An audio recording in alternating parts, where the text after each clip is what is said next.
À Honey Island, une créature terrorise les curieux qui osent s'aventurer dans son habitat. Every time I go out in the swamp, I'm gonna look around because, you know, I'm always aware that at any minute this thing could show up. You hear that? And my very first impression was, what in the hell is that? Prenez garde aux monstres des bayous.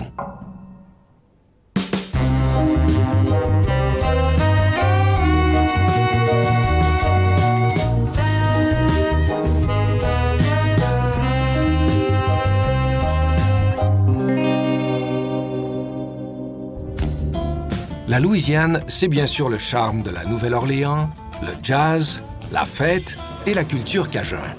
Autour de Big Easy, des paysages exceptionnels. Les bras du Mississippi créent un vaste labyrinthe de marécages avant de se jeter à la mer. Zone peu habitée, souvent inaccessible aux voitures, ces bayous inspirent crainte et mystère. Le bayou de Honey Island est l'un des mieux préservés de la Louisiane. On le dit si inhospitalier que même des chasseurs expérimentés n'en sont jamais revenus. Dans ces bayous millénaires, ce ne sont pas que des prédateurs connus qui y serpentent. Il y aurait aussi un monstre. 1963. Harlan Ford était dans ce secteur pour chasser. Mais un soir où la lune se faisait timide, une autre forme de gibier l'attendait. Sa petite fille, Dana Holyfield, nous livre le témoignage de son grand-père. We were walking fast with a heavy load when we saw the hindquarters of what appeared to be a large animal standing on all fours in the trail. But as we approached within 20 feet, Bill exclaimed in a loud voice, "What the hell is that thing?" The creature had evidently failed to hear us approaching up the trail, but at the loud sound of Bill's voice, it swung around and faced us. This thing glared at us for a ferocious manner for only a split second, then raised up and ran on its hind legs, disappearing over a mound of briars and brush.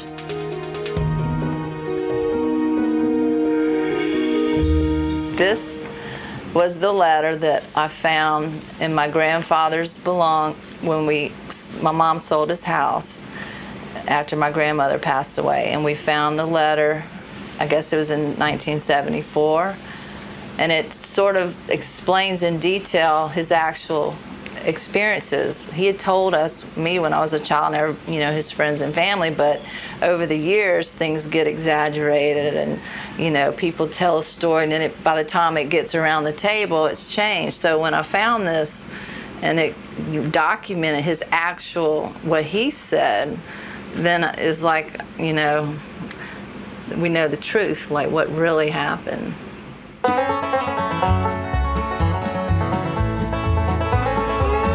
Jusqu'à sa mort en 1980, Harlan Ford n'a cessé de chercher cette créature dans les bayous de Honey Island, situés à un jet de pierre de la petite ville pourtant bien tranquille de Slidell.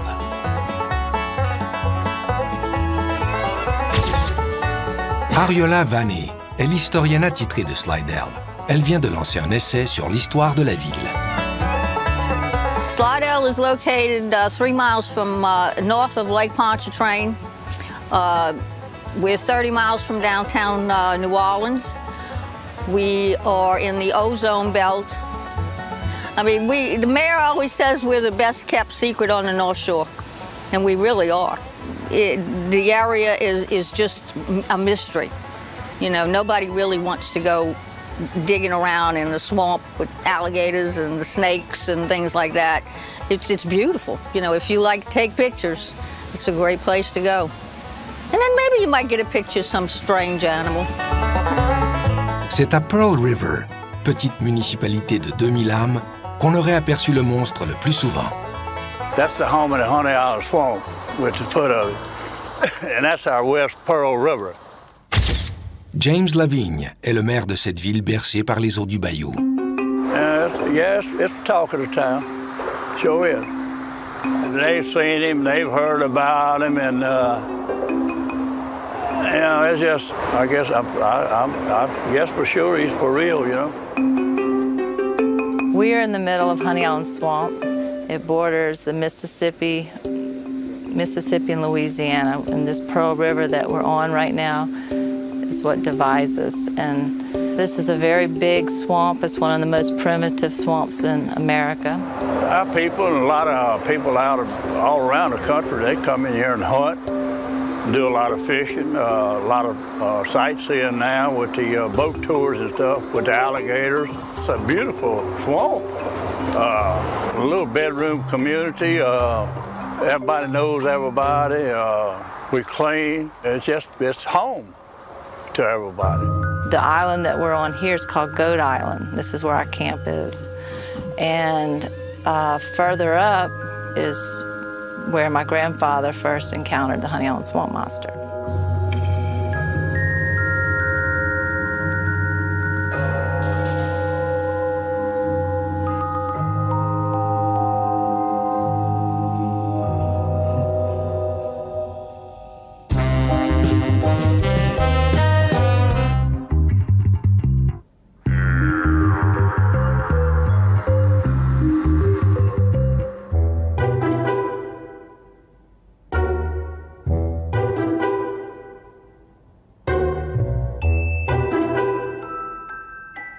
C'est un monstre terrifiant que Harlan Ford décrit dans ses mémoires.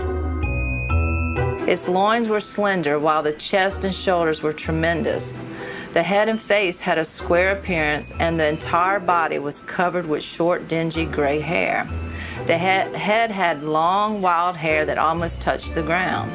Some of the footprints are over 10 inches long with reptile-like claws and toes, while the heel and arm are characteristics of the big ape family. En 1974, Harlan Ford découvre des empreintes qu'il croit être celles du monstre des bayous. L'histoire enflamme la région. In 1974, that's when they found this dead hog that had its throat ripped out. Flies were swarming. They kept going a little ways. They was wondering what would kill a hog up in the woods like this and just leave it there to rot. And that's when he saw tracks. Well, he went back later with plaster Paris and made plaster Paris tracks. Des chercheurs de la Louisiana Wildlife and Fish Commission ont analysé les empreintes et n'ont pu en déterminer l'origine, ce qui a alimenté la rumeur voulant qu'un monstre habite les bayous de Honey Island. Dana décrit son grand-père comme un homme terre-à-terre. Ancien contrôleur aérien, chasseur expérimenté, il sait garder son sang-froid et surtout n'est pas du genre à fabuler. And he also was a musician, and he had a lot of friends in high places, as you could say. So it's like he was maybe putting his reputation on the line by coming out and saying this, because, you know, he used to fly his plane to the governor's mansion and play music for, you know, he'd get all his music friends to go over there. You know, he knew a lot of people, so to come out with a story like that, I guess he chanced it, and he didn't really care because he knew what he had seen. He said, I don't care if they believe me or not, I know what I saw. I just knew he was just very serious on finding out more about it, and I felt like after he passed away, I had to carry on what he was doing. I wanted to find out. Pour Dana, l'existence du monstre des bayous ne fait aucun doute. Elle-même l'a vu, ainsi que des membres de sa famille et des voisins. C'est le cas de David Shute, qui habite Pearl River.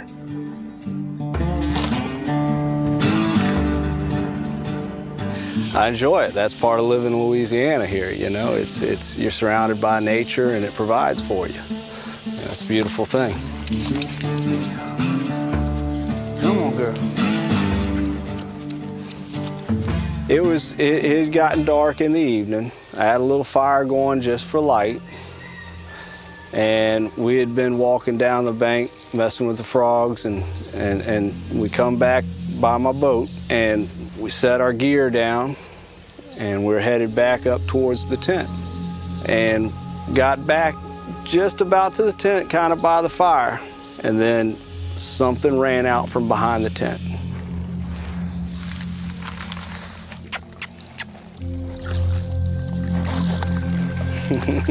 And when I say something ran out, it ran out. I mean, it was moving. It took off from behind the tent, and it leapt and dove into the water. I don't know a creature that can do that. First thing I did when it happened, I ran back to my boat.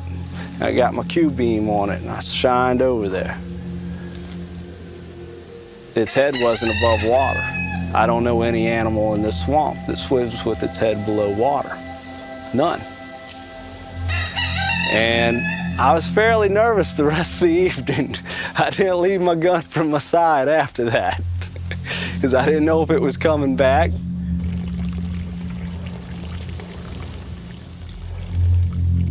La dernière observation répertoriée est celle de Deborah Chester en août 2013, alors qu'elle rendait visite à sa mère près de Pearl River.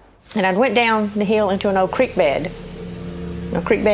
and had come up at the top of the hill, and my phone had went off, and I kind of glanced down to see what was on the phone. When I looked up, I saw this thing crossing the road.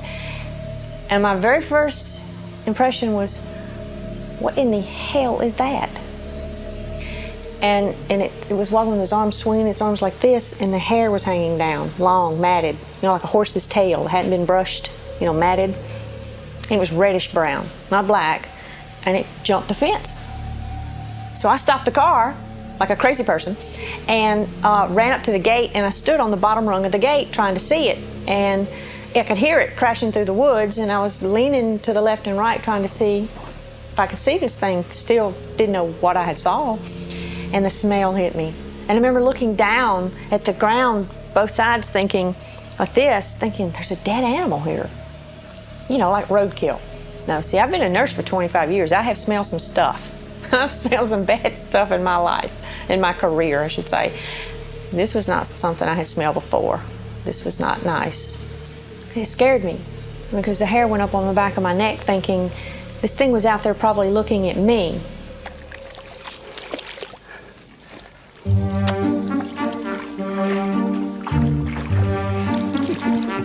I don't know. I would think if there's something out there, he's living off the animals around him because the swamp is plentiful. There's food everywhere. But then again, maybe if you're tired of eating the same old thing, maybe some new smell interests you. I don't know. And I've told a few people, that's the main thing. People need to know this thing is out there and it's real. And no one's going to convince me otherwise because I know what I saw. I don't know what they are. But I'm convinced there's something there. I seen something out there in them woods. If you want to call it a monster, I guess we can call it a monster. I definitely believed him. Just you could see it in his face that he knew it. He had saw something. You got to understand, I was born and raised in these woods, right around the corner, not 100 feet from where I saw this thing. That's where grew up my whole life. I know all the animals in the woods. This was not something I've ever seen before. This was something that I don't know what it is.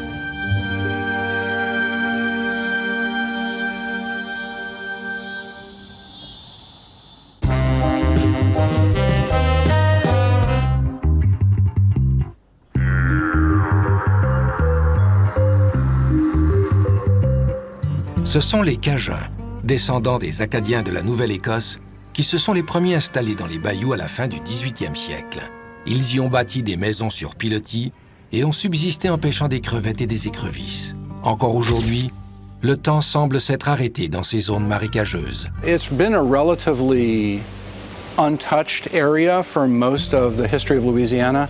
Le Honey Island Swamps s'étend sur 280 km², dont une zone de 7 km² est protégée par le gouvernement américain. And most of the people have not lived in the bottomland areas that would constitute the swamp as we would think of it. They mostly live up on the ridges around the swampy area, but it's not an area that has a big population. Ce territoire demeure relativement inexploré, ce qui accentue son aura de mystère. Monstre ou pas, ici, la nature peut vous tuer. Because there's woods, there's the road, and then there's nothing behind it but woods. Like, as far back as you can go, there's woods and swamp. The Honey Island Swamp, we have all kinds of wildlife here. We have, of course, alligators, and we have, they say Black Panther are out here. You always hear strange sounds. You didn't know what it was, Sometimes you don't want to know what it is at nighttime. You just want to get in your house where you feel safe, exactly. Lock the door and where you feel safe.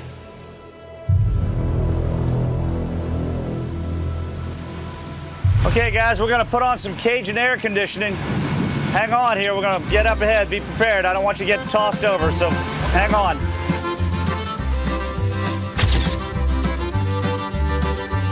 John Royer organise des croisières dans les bayous. See that sound I'm making?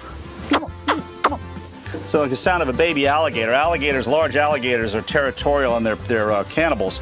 You make a sound like that, they think it's a baby. They'll come out looking to eat the baby. Pour lui, l'existence d'un monstre dans cette contrée inhospitalière n'a rien de surprenant. All the captains out here, I mean, occasionally we hear things out here. You know, you get to know everything out here, and occasionally you hear something out here and you don't know what it is, and you don't really want to find out either. You know, it's entirely possible. This swamp covers an area of over 250 square miles. Most of it's uninhabited, wildlife, and there's plenty of food sources in here. See, this one's bigger. It's a big old boy. Whoa.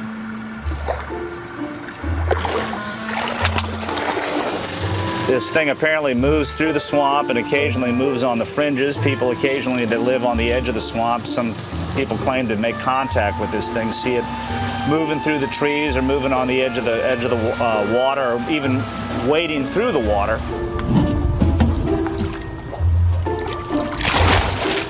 Le témoignage le plus étonnant provient de Ted Williams, un trappeur qui a disparu dans le bayou. Other people, there's been a few other eyewitnesses. This man, Old Man Williams, he was an old trapper, had seen it too. Les frères Holyfield ont bien connu le mystérieux Ted Williams.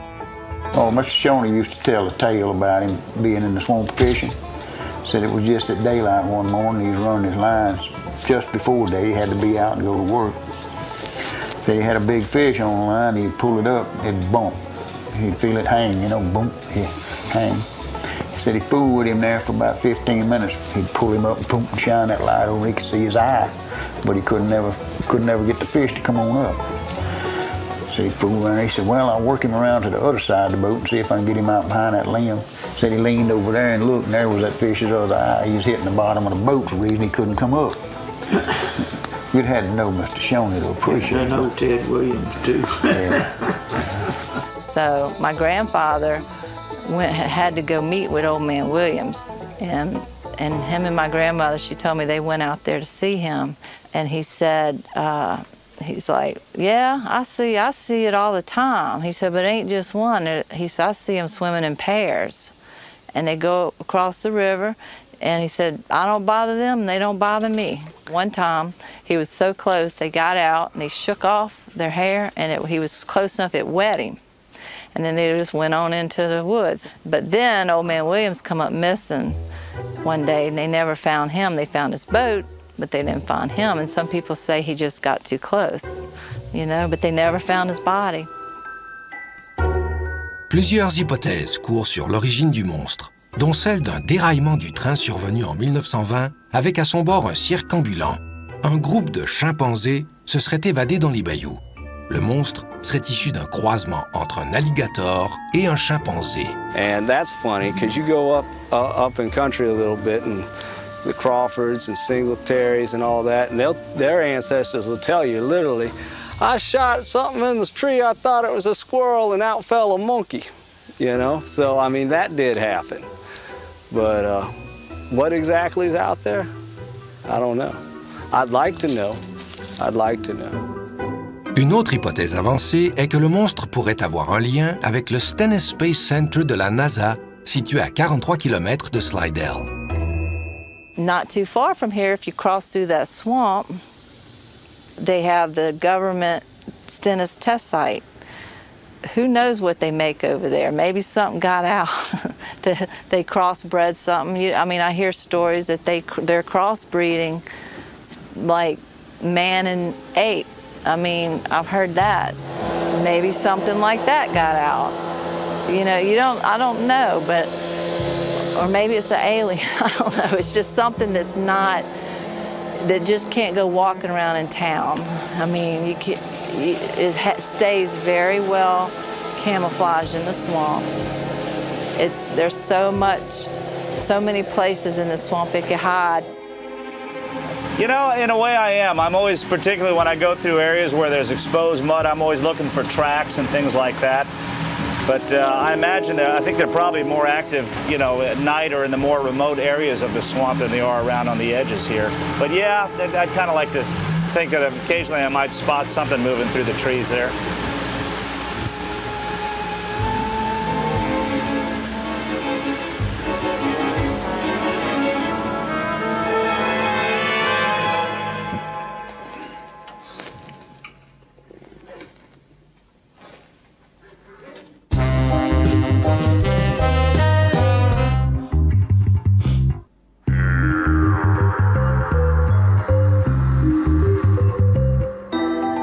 À la mort de Harlan Ford en 1980, sa femme Yvonne trouve dans une boîte plusieurs bobines de films dont une porte la mention « Honey Swamp Monster ».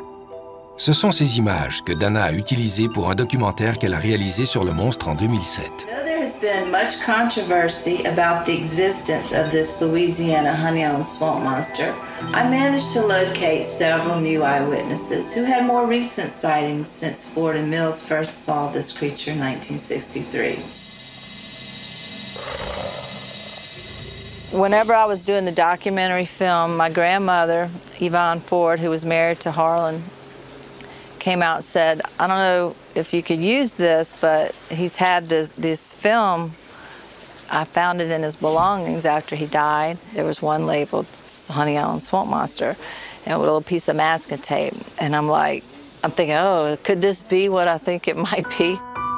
First, it starts off with his boat ride up the river and through the swamp, and then the tree blind that he used to sit in. And then after a while, something just starts walking across the swamp. He was up probably about 100 yards in the tree blind away from it. So he must have got closer than we thought he did. And I asked my grandmother, so why don't you think he ever reported this, like showed this to the media? And she said probably because he was so afraid people were going to shoot it and kill it. And he just wanted to find out more about it. And he never went to that swamp without his camera, you know, when he was really trying to find out more about this thing. And so it was just amazing that he actually captured something on film, and it took years later for us to discover it.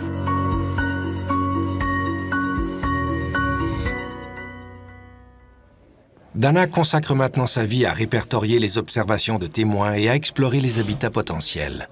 Elle a aussi écrit 2 livres sur le sujet. Bref, le monstre des bayous est devenu son obsession. Régulièrement, elle sillonne les eaux du bayou à sa recherche. Sure you don't want to go with me this time? Well, one day I'm going to come back with him and you're going to be surprised. Or at least with some more evidence. I'm taking my camera because I don't want to ever be out there without it in case I come across some type of evidence that, you know, that would prove that there is something out there. And I'm going to put my hat on because I don't like spiders getting in my hair. Okay, y'all ready? Dustin, I'm going to take him with me because I trust him to get us in and get us out. So, it's my nephew. Whoa.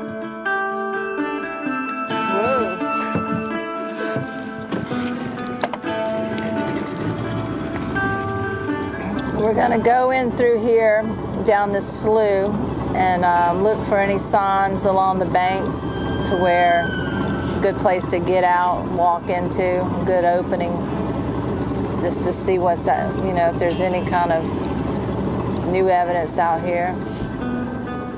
Dana avait 8 ans quand son grand-père Harlan Ford a trouvé les empreintes du monstre et 14 ans lorsque Ford est décédé. Sa jeunesse a été bercée par la quête de ce monstre. There's a few people that maybe live year-round, but a lot of times people just come out here on the weekends to stay at those. We used to have a houseboat around that corner when I grew up. Come here every weekend. I remember we used to jump off the top of the houseboat into the slough.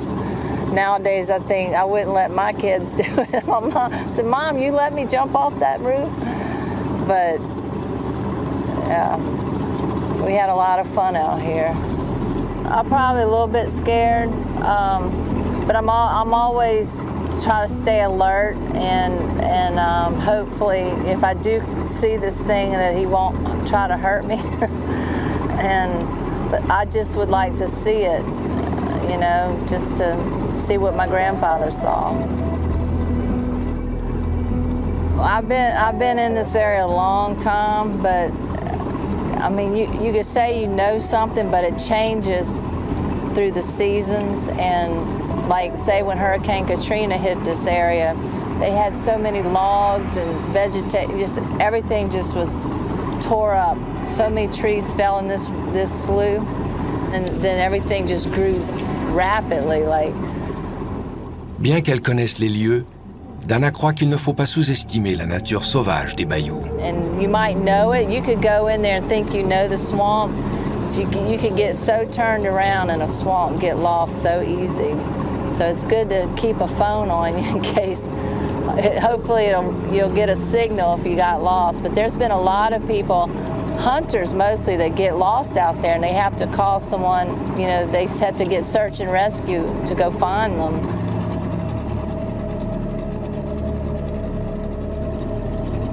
We're going really deep into the swamp right now.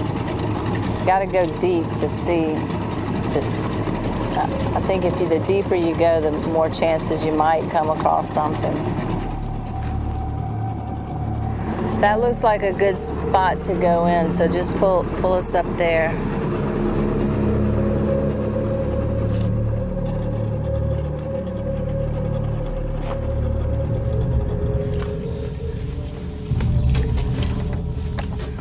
All right, I'll let you lead the way.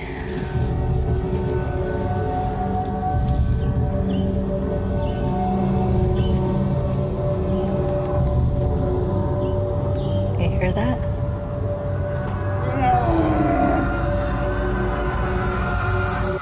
Dustin!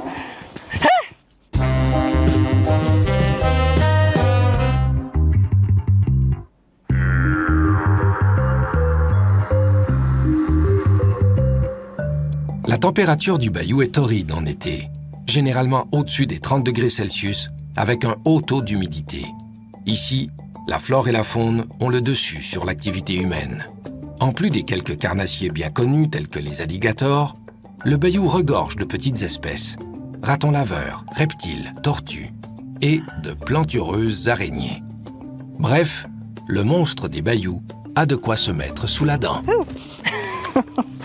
Dustin, I'm in a spider web. Can I get if it's a spider, don't tell me, just get it off. What? We ain't got one. Gotta watch for snakes.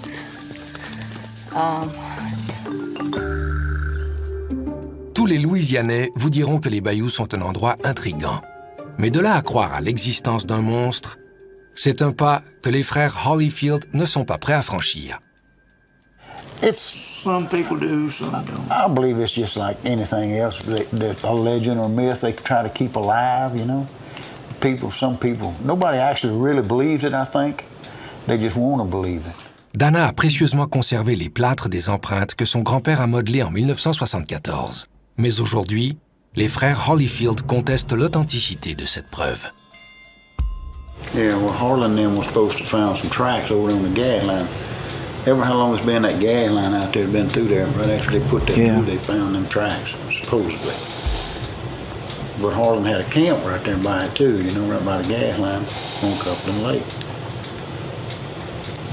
I don't know whether to believe him or not to believe him, but I really don't think much about that Harlan. No. I just walked up to a little drain that comes in behind that camp that Harlan Ford, whoever who that was, built the camp. And I was standing there and I happened to glance down in the bottom of it, and all I saw was the foot sticking up out of the mud and leaves. Didn't see the shoe. And it was covered up with mud and leaves except for the foot. It was sticking like that. up out of in the bottom of that slough. Without a doubt, you can look at the bottom of the shoe and see the molds from up here, and it's identical. The day Rick found that foot, we laid it out on the front porch at Daddy's, put a camouflage suit of clothes there and stuffed it full of rags. And when Harlan and Dan got out of that vehicle, Harlan was saying, "Yeah, that's him right there, you've got him." And it wasn't nothing but an artificial foot, you know. Who you reckon put them tracks on that gas line? Harlan Ford put them on there.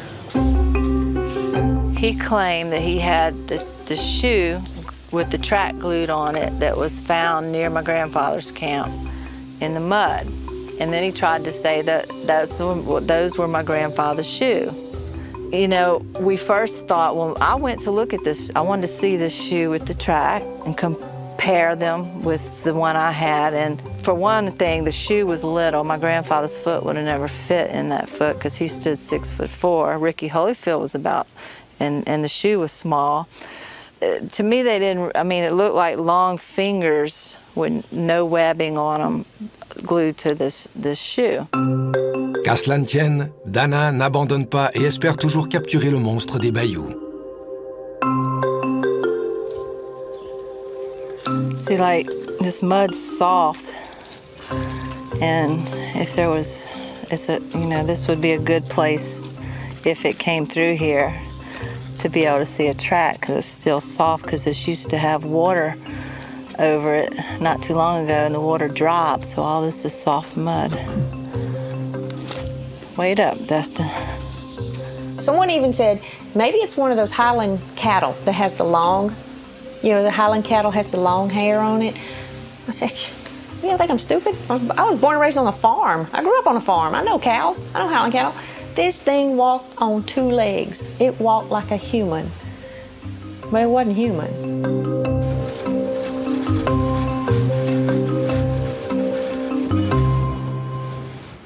Et ceux qui croient à l'existence du monstre portent toujours une attention particulière aux traces sur le sol. Qui sait? You see the toes in the front? He was chasing something, a deer or something up in there. Something came in here really fast. See the tracks going up in there? Wide stride, too. See, whatever it was on the front there, those nails dug in right on the front of that print there, right in the mud as he stepped in there. That foot that's about a foot long right in there. And those claws dug right up on the front there.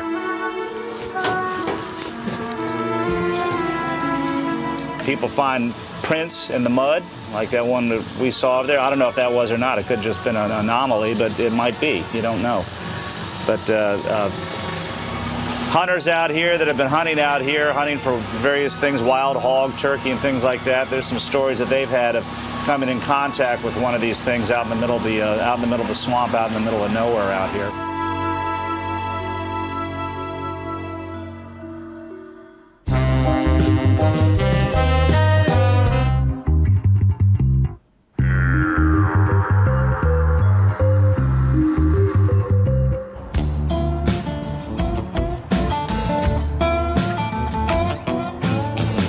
Les frères Holyfield ont en leur possession une preuve démontrant hors de tout doute, selon eux, que le monstre des bayous est un canular. There you go, that's the shoe. That's the foot. It's still got swamp mud on the sole. Still got it in it.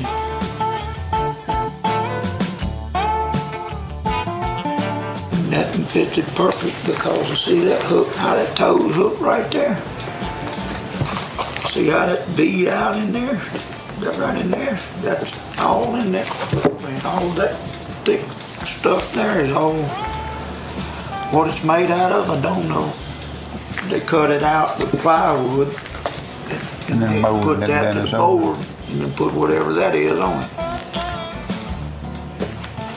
That's just like I found, it was just like this when I found it. All of this was in the mud, covered up with leaves and mud. Nothing but that foot was showing. Harlan knew who made that thing. Harlan probably got his handprints all on it somewhere. If you could find the fingerprints on it. DNA in the inside. Plastic here, you'd probably find their old DNA up in that shoe. Mais Dana reste inébranlable. Pour elle, l'incrédulité des frères Holyfield s'explique par une vieille querelle entre voisins. I was told that Ricky Holyfield and my grandfather had disputes over the years because they didn't want him hunting in their territory. They were very territorial about their hunting ground.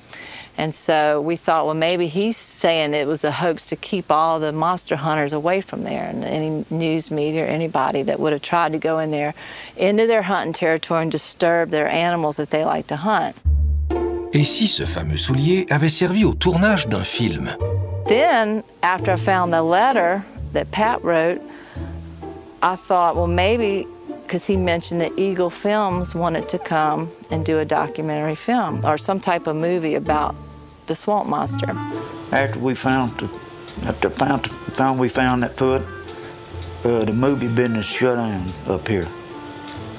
Yeah, then no longer here. Down there, huh? He moved down by Davis Atlanta down there. Mm-hmm. Yeah, sure did. And after that, Harlan probably never made that. He probably had somebody make that, you know. Some of the movie people may have made that. What happened? But he was going to make some money out of it, and that's what it was about. After we found it, that was it. No more movie. Honey Owl Swamp Monster up here either. You didn't hear nothing about it anymore. So maybe they asked, and he did say he gave them a track. That's what it was said in the letter. He gave them a track. Maybe they left the shoe glued on the track. And that would explain if Ricky Holyfield found it, you know, because Pat may have taken him back there and, you know, let's go, let me show you the area and stuff. And they might have done some reenactments or something like that. Cette histoire du soulier trouvé dans le bayou a fait la une des journaux de l'époque, entachant sérieusement la crédibilité du grand-père de Dana. Believe it or not, Ricky Holyfield went hunting rabbit recently, and he said he came up on more than he bargained for, the foot of the Honey Island Swamp Monster. For about 2 years, the story of a Yeti or Bigfoot type monster in the Honey Island Swamp has circulated among hunters and fishermen in the area. Persons have reported seeing it, liars, hearing it and tracking it, but until Holyfield went hunting and said he found the foot, there was no tangible evidence except for a plaster cast made of the creature's track. That's all they had. And it goes on to tell about picking it up and all that bull. And who was with it? Yeah.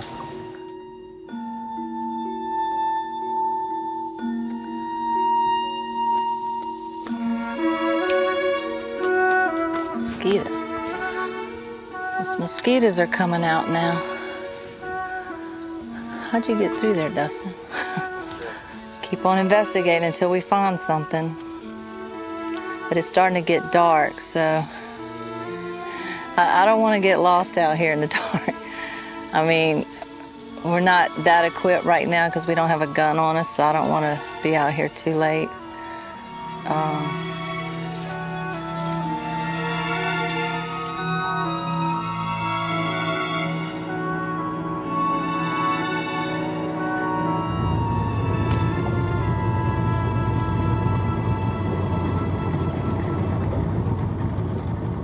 Really don't make a lot of difference to me what folks believe. And yeah, it don't matter. As long as I know what happened, you know.